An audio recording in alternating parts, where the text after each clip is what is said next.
I see clean meat happening and happening very quickly if, and this is going to be a big if, it depends on the health benefits. So right now, from what it looks like on the outside, clean meat makes sense. We can engineer salmon that have more omega-3s than omega-6s. We can engineer it so you don't have toxins, you don't have plastics, et cetera, in there.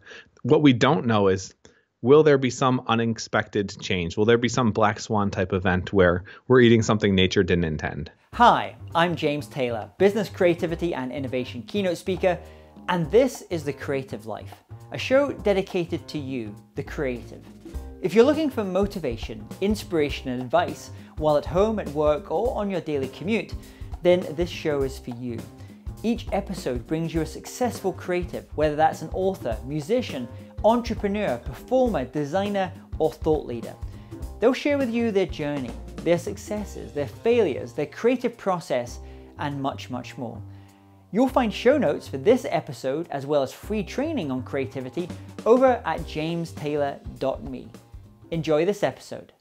Hey there, it's James Taylor, and I'm delighted today to be joined by Matt Ward. Matt Ward is an angel investor, serial entrepreneur, speaker, futurist, growth hacker, and author focused on helping startups change the world.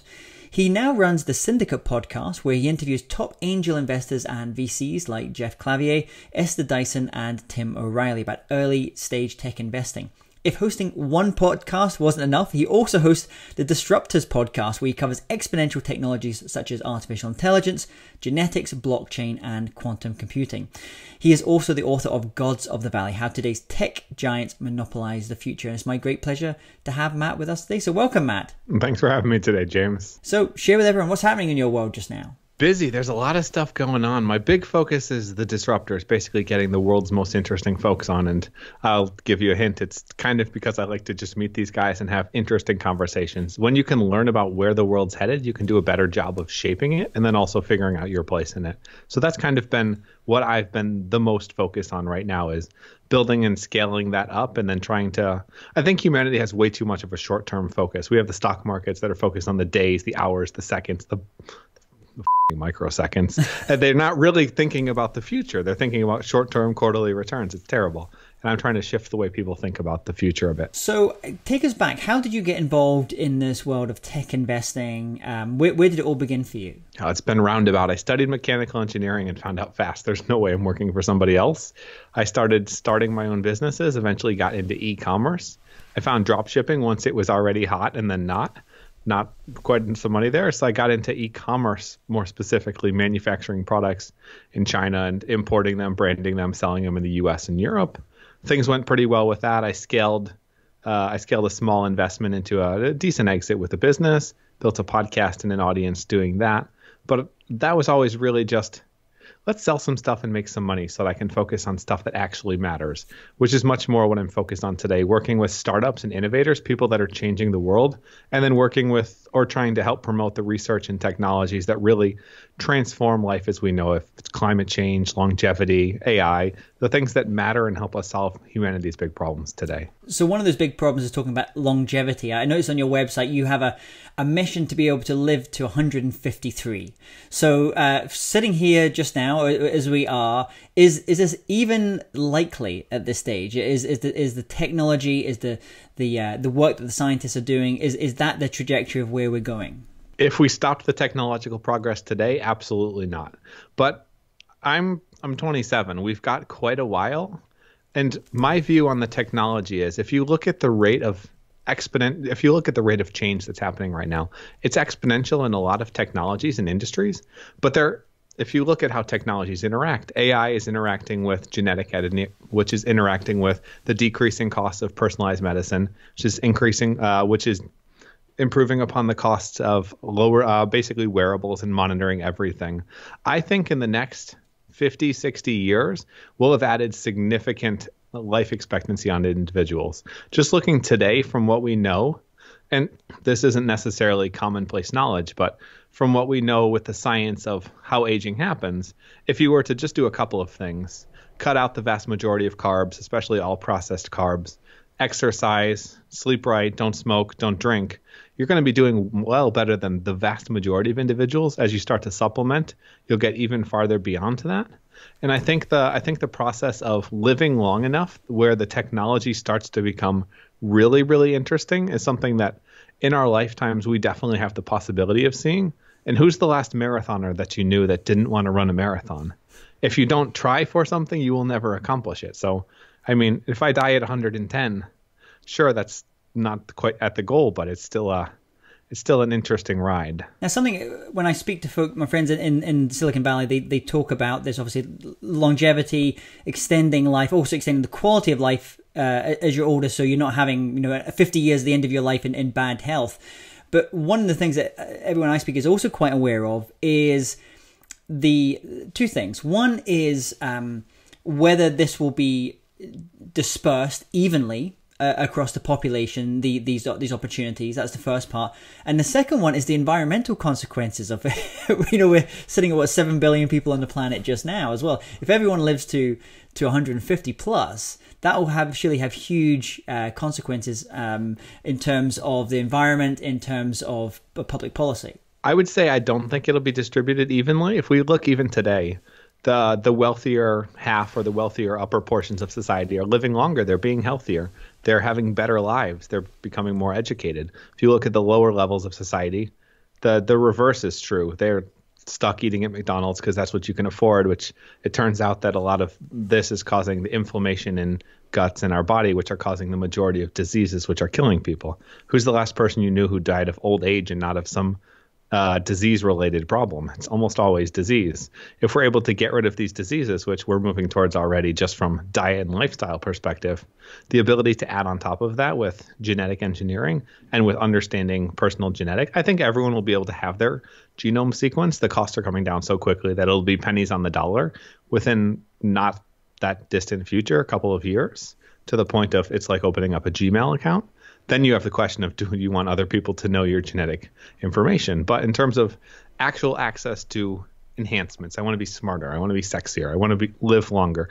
I want to have the DNA to have a bigger butt. Whatever it is, that kind of stuff is initially going to be expensive. That's how it works. Computers started out being millions, hundreds of millions of dollars. Eventually, the costs come down. The question I have is, in a world where you have genetic editing, the question is, do these edits affect you or do they affect your future children? If they affect you, that means the proliferation of the technology can happen instantaneously. If that happens, then rich people will enhance themselves over and over and over. If I'm, 50 IQ points higher than someone else, am I going to find them interesting as a mate? Probably not. Am I going to have better opportunities? Definitely. If I live longer, is that compounding interest going to make me richer and richer beyond belief? Yes. If other people don't have access to that, I see the creation of different races of humans happening in the not too distant future. A lot of people won't want to do this just for purely religious reasons, which we don't need to argue the merit of those, but they will have consequences. So it's almost like where something like transhumanism is described, where you have people who are augmented in one way or the other. I mean, we already see it just now, for example, in the Special Olympics that they have, where you'll have people with certain types of blades that are wearing certain types of blades where they can do things that other people can't do. And you're seeing, obviously, in the psychological space where whether it's implants or other things, people will be able to kind of augment themselves as well. So that creates another fissure in terms of society. If you're Superman, do you want to date, talk, etc., spend time with people that aren't as interesting and awesome as you are? And the answer is probably no, which means it's not just on that level, it becomes generational. So all the benefits get passed down to more specific individuals who also have access and more money and more means. Now, in terms of overpopulation, I think that would be an interesting question. I don't think we can model it well, but if you look at just the rate of birth for individuals, as prosperity, essentially, as you increase the education for women, the birth rate goes way down because they realize, holy shit, I have options. I don't just have to be the mom that gives birth to 8, 10, 100 kids. I can this is pretty prevalent in Africa and other areas where they were having way too many kids. That's why we've had such a population crisis, is areas that can't handle it have been over reproducing because you're playing the odds. But as you get into more sophisticated societies where economically they're better off, we're having less and less kids. I don't see a reason why that would change as we're living longer. It just means maybe instead of having kids at Maybe instead of it being weird that you haven't had kids at 25, 30, maybe it becomes weird when you're 60, 70. I think it would get extended out a little bit, because think about all of the effort that goes into raising kids. If you've been around for a while, it might get pretty old to have to keep raising these little monsters over and over. That's the reason why grandparents are so happy. They get to play with the kids, and then they get to go home at the end of the day and not have to deal with all of the extra headaches. I would imagine if we do live that much longer, you'll see a lot. You'll probably see, I think if you were to divide by the age, you'd probably see roughly the same amount of babies per year of life. So if you were to live to 100 and you had 2 kids, maybe you live to 150 and you have 3. So I don't think it would be a huge problem. So just going to go back to something you said earlier on, just about where, for example, diet, where people in wealthy neighborhoods, let's say in the States, for example, can go to Whole Foods and they can have those kind of things. And poorer diets, in poorer areas, you often have these food deserts, which don't really have much fresh produce. For example, one of the areas I know that you're also interested in is this idea of clean meats, and looking in terms of making pretty substantial changes in terms of how food is produced. And if we're thinking going from the 7 billion to the 10 billion kind of plus, and everyone's living longer, I'm guessing that we need to fundamentally rethink food and how we use agriculture and land. It's not sustainable at all right now. It's somewhere around 10 to 15% of carbon emissions come from animal agriculture. Something like 30% of carbon, I want to say monoxide, and then 50-something% of sulfur dioxide, all of which are greenhouse gases, which lead to rising temperatures, increased instability. All of this is bad. Taken into account with the fact that we're factory farming, animals have terrible lives, and it's miserable and oftentimes not very clean. So you can get disease, you can get salmonella, etc. All of these create major problems. I see clean meat happening, and happening very quickly, if, and this is going to be a big if, it depends on the health benefits. So right now, from what it looks like on the outside, clean meat makes sense. We can engineer salmon that have more omega-3s than omega-6s. We can engineer it so you don't have toxins, you don't have plastics, et cetera, in there. What we don't know is, will there be some unexpected change? Will there be some black swan type event where we're eating something nature didn't intend? I don't think there will be in this case. I think the people that argue that are very much anti-science. They're very anti-GMO. And I like to say that you can have GMO or you can have kids, but you probably can't have both, because at the rate the population's growing, if you look at the poor areas, we can't afford to do something overly expensive, but we have to find a way to do it sustainably. But clean meat has the ability to drastically reduce pollution, drastically reduce suffering, ultimately drastically reduce cost, which means that more people have access to better, healthier quality sources of meat, and drastically reduce land space. Think about it's something, I don't have the stats, but it's something like 20% of the Earth's surface is used for animal agriculture and farming. And that, I mean, it's an enormous sum, whatever the number is. Think about all that space. We could use that to plant new forests. We could use that to have more habitable space so that people can have more space. We could use that for anything. Well, it'll be interesting to see how that plays out. And when people start to think about, okay, I can eat this, and I know that this cow had a terrible life and then got its throat cut and had to give birth and have its baby stolen 6 times. Or I can eat this, which is exactly the same, but it's a little healthier and it's a little bit cheaper, and there was no suffering. Eventually, it becomes kind of like if you want to overplay it a little bit, eventually it becomes our era's Holocaust. Did we really do this? So, for example, some of the big new investors into some of the clean meats companies are like Tyson Foods, for example, that's investing in, I can't remember if it's Impossible Burger or Beyond Burger, one of the companies. They're all doing it because they all realize the existing meat industry will die. So they're all coming into it. And actually, I was having a conversation with one of the very big food companies the other day. And they, to their credit, they're also recognizing that things are changing, both from a health perspective and also a purely kind of bottom line. If the cost of doing a clean meat is reducing their cost by 1/3 in terms of the cost of production, then that's saving it. Then it's really a marketing, it's a positioning question about how they build those campaigns out. You're going back to the artificial intelligence piece. you were just saying there, almost like to the victor go the spoils, and this danger you have of having the wealthy that can afford these technologies use them and extend their life and improve the quality of their lives, and then other people that necessarily can't afford them are not able to do that.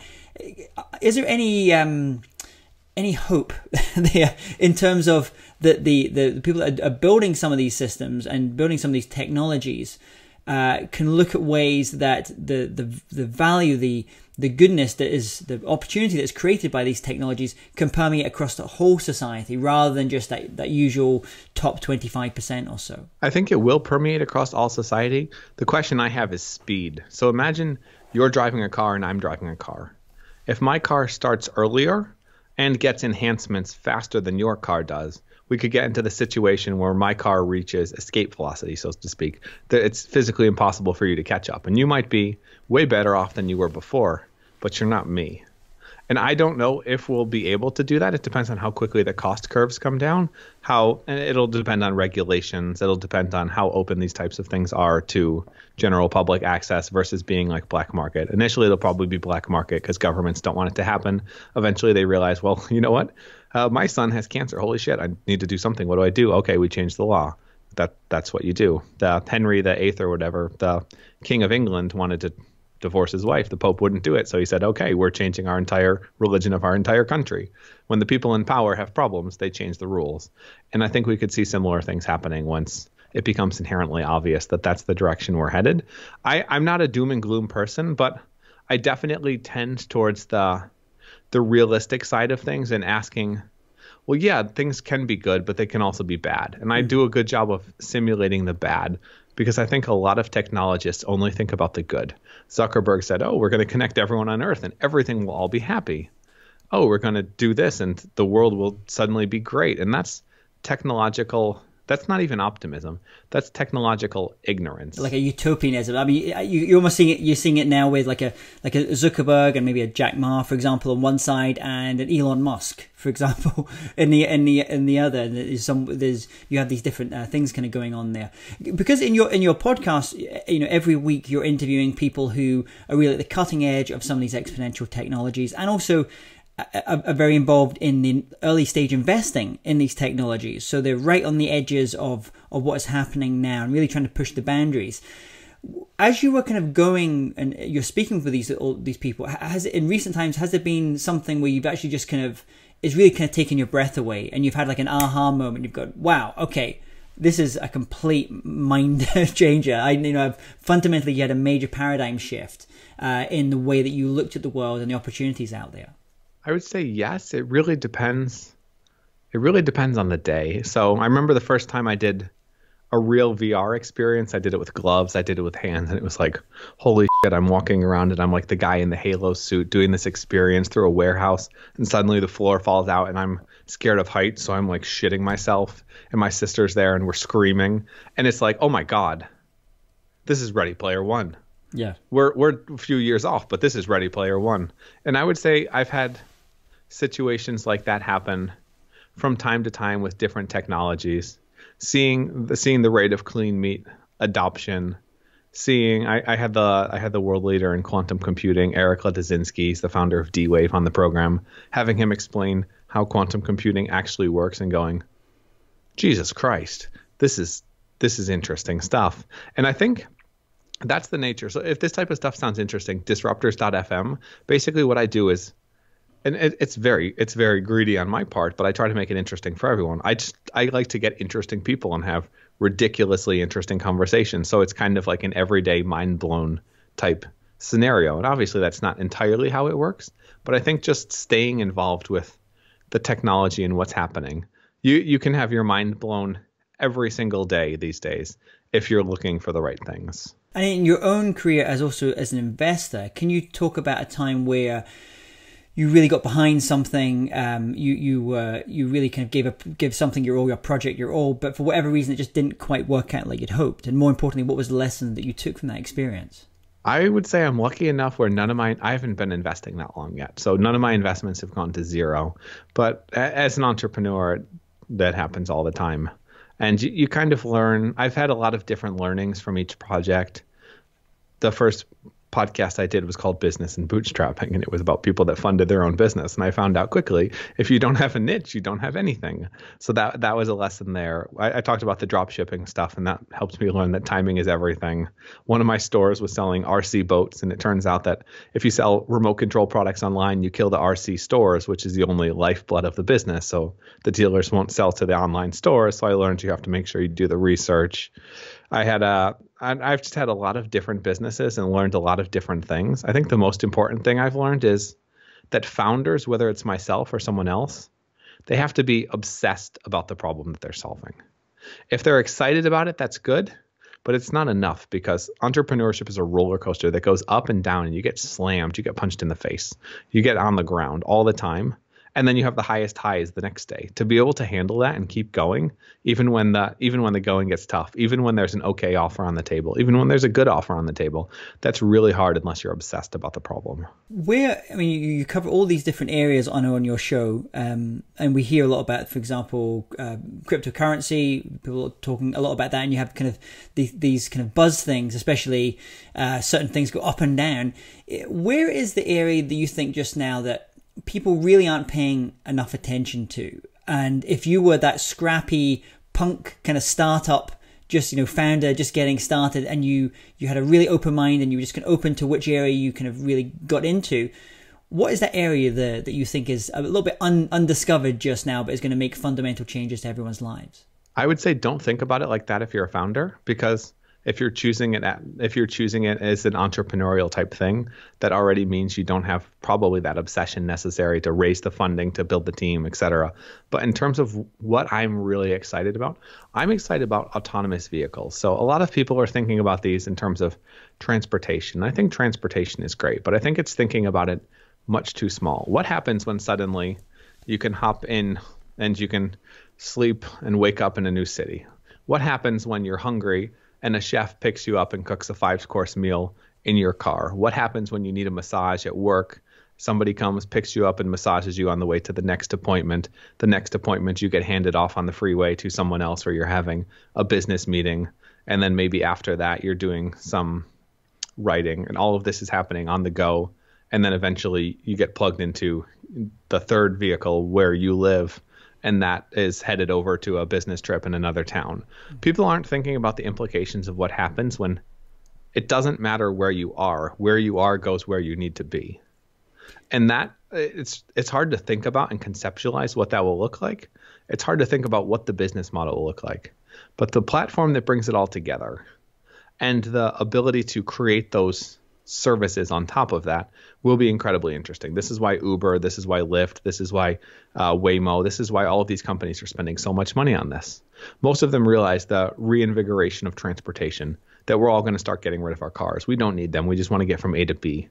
But they're not necessarily thinking about that second and third tier level where the real innovation will happen.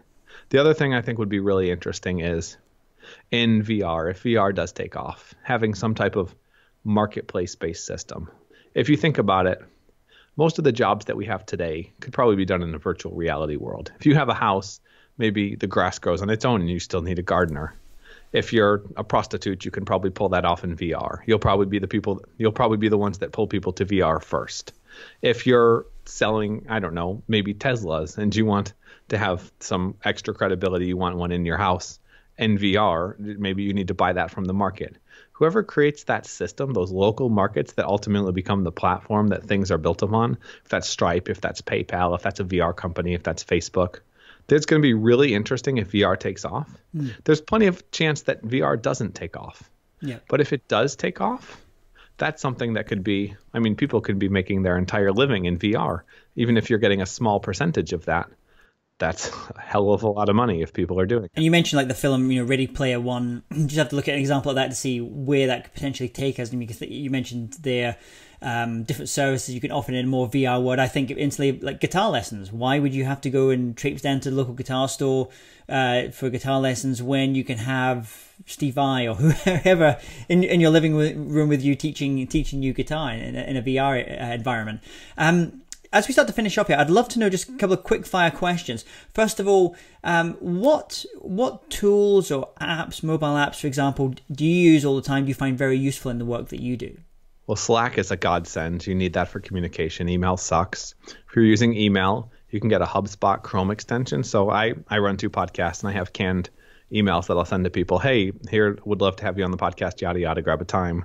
Hey, our podcast just went live. Here's the good stuff, yada, yada. Having different like set triggers like that has been super helpful. Learning some of the hotkeys on Google. So R is reply, Command Enter is send.